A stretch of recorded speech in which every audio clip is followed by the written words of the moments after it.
اور لوگ قبر میں دفنا کے جاتے ہیں تو جانے والوں کی زمین پہ جو جوتوں کی آواز آتی ہے وہ بھی سنتا ہے.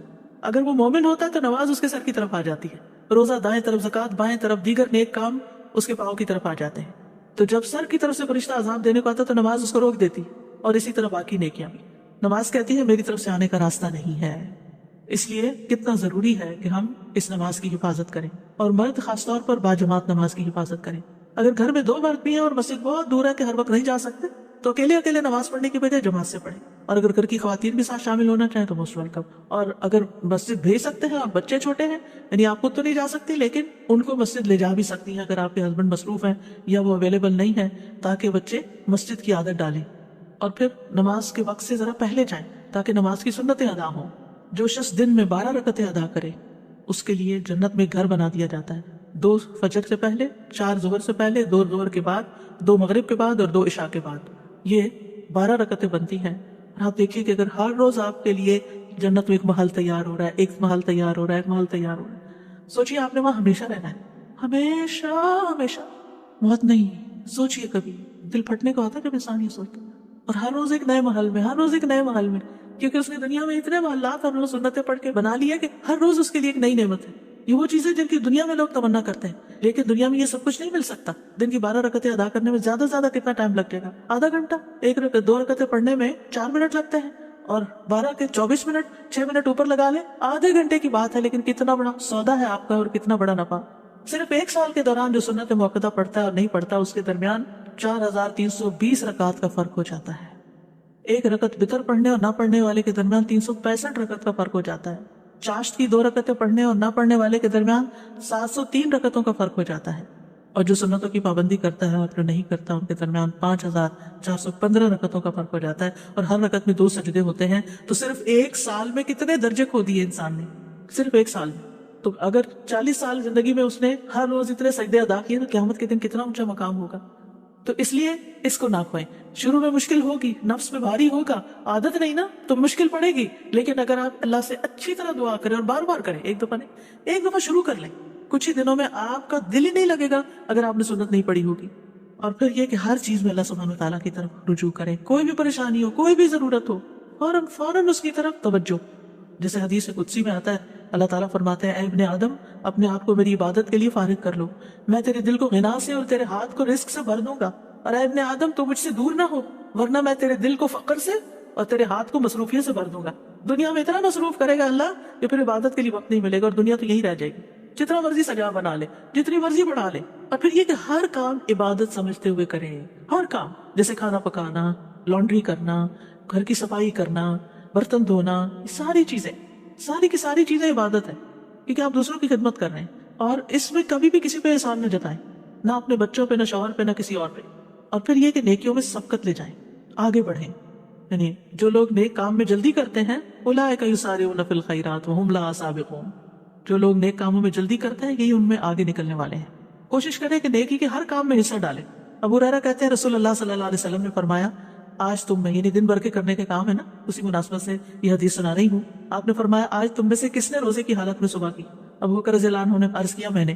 آپ نے فرمایا, آج تم میں سے کس نے مریض کی عادت کی؟ ابو بکر رضی اللہ عنہ نے کہا, میں نے.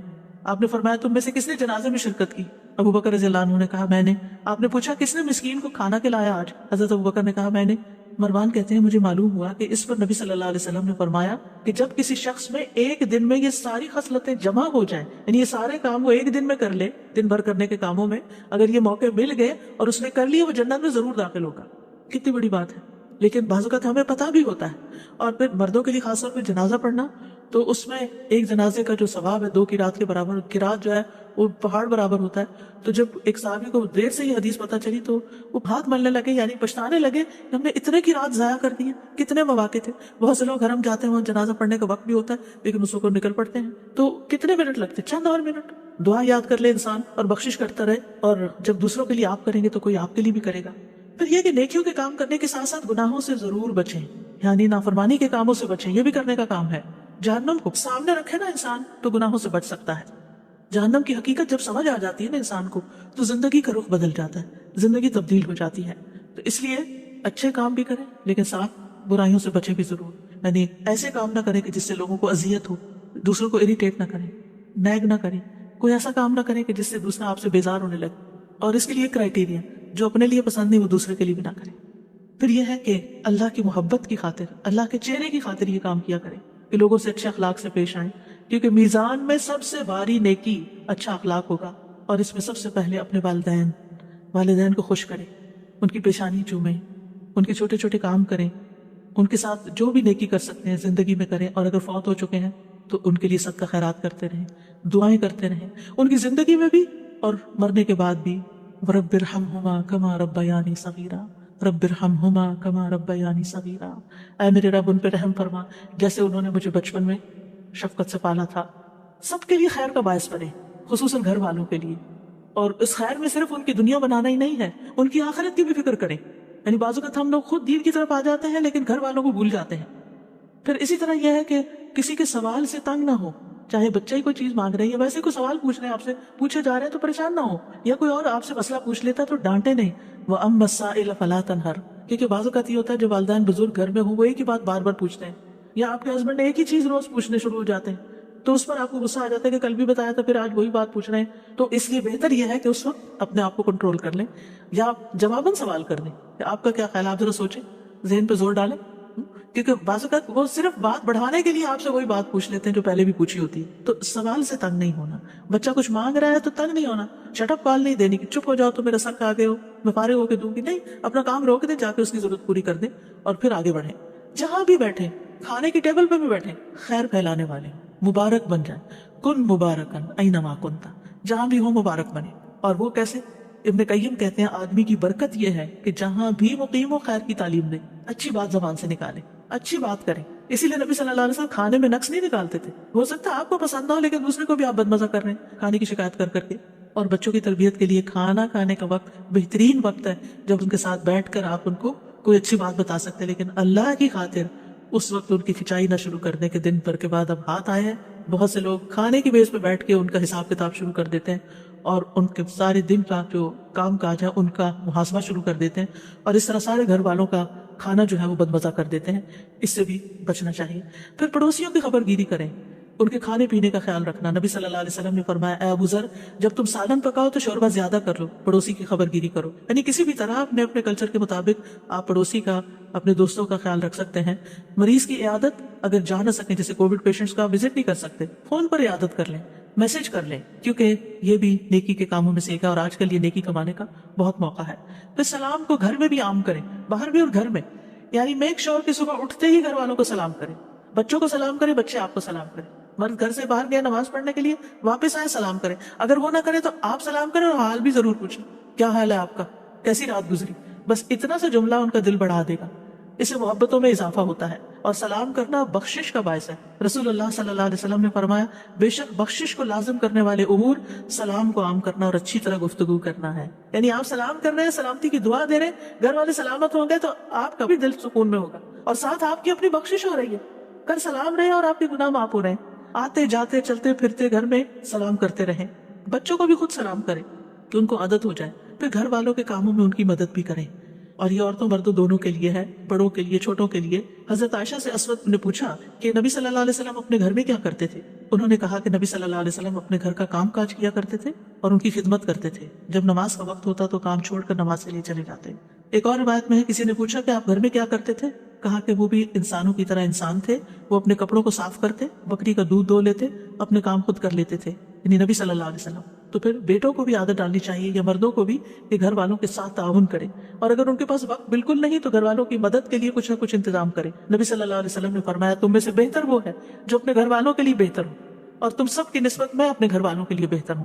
اور اسی طرح گھر والوں پر خوش دلی سے خرچ کرنا چاہیے، خصوصاً مردوں کو جن کے اوپر نان نفقہ فرض ہے، سنت نفل نہیں ہے، فرض ہے۔ آدمی اپنی ذات پہ، اپنی بیوی بچوں پہ اور اپنے خادم پہ جو خرچ کرتا ہے وہ صدقہ ہوتا ہے۔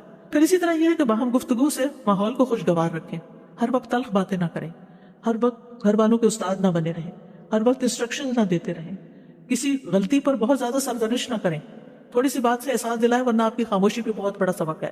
بات کرتے ہوئے یاد رکھیں کہ آپ کی ہر بات لکھی جا رہی ہے، فرشتے لکھ رہے ہیں، کرام کاتبین لکھ رہے ہیں، اور اگر آپ اپنی زبان کی حفاظت کریں گے تو نبی صلی اللہ علیہ وسلم نے اس کو خوشخبری دی ہے، فرمایا خوشخبری ہے اس کے لیے جس نے اپنی زبان پہ قابو پا لیا، قیل و قال چھوڑ دے، یعنی اس نے کہا اس کی بات آج کل چونکہ کووڈ پھیلا ہوا ہے تو گھر میں بعض اوقات کوئی ویکسین کے خلاف بات شروع کر دیتا ہے، کوئی کسی بیماری کے بارے میں، تو اس پر اچھے سے توجہ دلانی چاہیے کہ یہ لوگوں کی باتیں ہیں، اس پر صحیح علم حاصل کرنے کی ضرورت ہے. اور پھر لایانی گفتگو سے بچیں. اچھا اور سنائے کیا حال ہے، پھر تھوڑی دیر کے بعد اچھا اور سنائے کیا حال ہے، یہ جملہ بول بول کے لوگوں سے بیکار کی باتیں نہ کروائیں. رسول اللہ صلی اللہ علیہ وسلم نے فرمایا انسان کے اسلام کی خوبی یہ ہے کہ وہ بے فائدہ چیزوں کو چھوڑ دے، اور بعض اوقات وہ بے فائدہ چیزیں اذیت والی بھی بن جاتی ہیں دوسرے کے لیے. بعض اوقات ہم دوسرے کی بات کاٹ دیتے ہیں تو اس سے دوسروں کو تکلیف پہنچتی ہے. پھر یہ کہ ان چھوٹے چھوٹے گناہوں کے ازالے کے لیے کثرت سے صدقہ کریں. قرآن مجید میں آتا ہے کہ مرنے کے بعد میت کیا چاہے گی؟ رب لولا اخرتنی الی اجل قریب فاصدق، اے میرے رب تو نے مجھے قریبی مہلت کیوں نہ دی کہ میں صدقہ کرتا. اہل علم کہتے ہیں میت صدقے کا اس لیے کہتی ہے کیونکہ موت کے بعد وہ صدقہ کا بہت بڑا فائدہ دیکھتی ہے کہ صدقہ کرتا تو میرے لیے آج کتنی خوشیاں ہوتی ہیں. لہٰذا کثرت سے صدقہ کریں. اور خواتین کو تو خصوصاً نبی صلی اللہ علیہ وسلم نے صدقے کی تلقین کی، اور اس کے لیے کوئی ضروری نہیں ہوتا کہ آپ ہر روز کو بال کا بہت بڑا پورشن صدقہ کریں. تھوڑا تھوڑا بھی کرنا، پھر کبھی کوئی کھانے کی چیز کرنا، کبھی اگر کوئی لینے والا نہیں بھی ہے تو آپ کوائن باکس رکھیں گھر میں، ایسی جگہ پر اپنے روز کا صدقہ ڈالتے رہیں، اور پھر اکٹھا بھی آپ مسجد جائیں یا کہیں جائیں تو وہاں جمع کرا سکتے ہیں. پھر خاص طور پر فقراء اور مساکین جو آپ کے اپنے خاندان میں ہیں یا آپ کے جان پہچان کے لوگوں میں ہیں، ان کے بارے میں فکر مند ہو اور اکٹھا کر کے ان کو بھی آپ بھیج سکتے ہیں. رسول اللہ صلی اللہ علیہ وسلم نے فرمایا مسلمان کا وہ مال کتنا عمدہ ہے جس میں سے کسی مسکین، یتیم اور مسافر کو دیا جائے. اور اسی طرح زائد ضرورت چیزیں جو ہیں گھر میں ان کو بھی نکالتے رہیں، ضرورت مندوں تک پہنچاتے رہیں، اور اس طرح دوسروں کے دل خوش کرتے رہیں. نبی صلی اللہ علیہ وسلم نے فرمایا مومن کو خوش کرنا، اس کا قرض ادا کرنا، اس کی ضرورت پوری کرنا، اس سے کسی مصیبت کو دور کرنا افضل اعمال میں سے ہے. یعنی کسی کا دل آپ خوش کر دیں گے تو آپ نے بہترین کام کیا. پھر اسی طرح بات بات پہ غصے سے بچیں، ناراض ہونے سے بچیں، ایٹیٹیوڈ دکھانے سے بچیں، قطع رحمی سے بچیں. چھوٹی چھوٹی باتوں پر بہت بڑا ریئیکشن ظاہر نہ کریں، دوسروں کو معاف کرنے والے بنیں.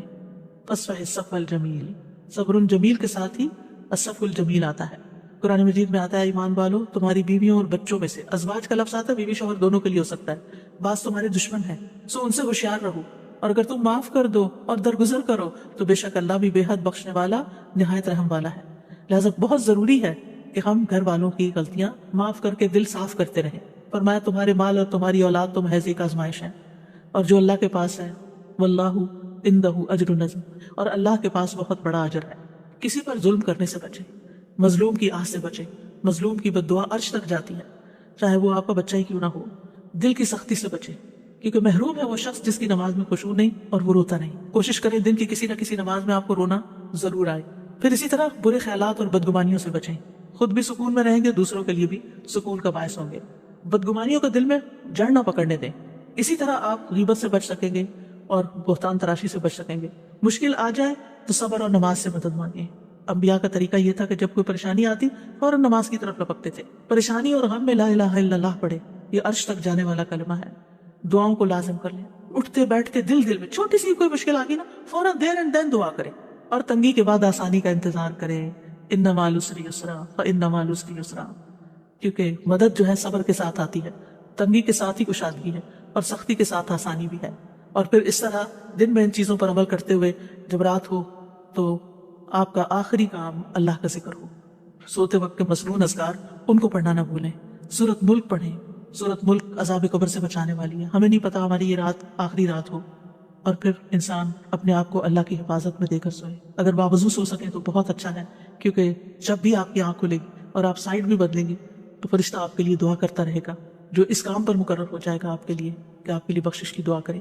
تو ایک مومن کا دن پروڈکٹیو دن ہوتا ہے. میں نے باقی روزمرہ کی روٹین سے متعلق باتیں اس لیے نہیں کی کہ ہر ایک کے اپنی دنیا کے کام جو ہیں الگ الگ ہیں، لیکن جب آپ اپنے کاموں کا اور عبادات کا وقت مقرر کریں گے اور نیکی کے یہ کام کریں گے تو انشاءاللہ خیر ہی خیر ہوگی. ورنہ وقت کا ضائع ہونا جو ہے وہ انسان کے لیے خسارے کا باعث ہے.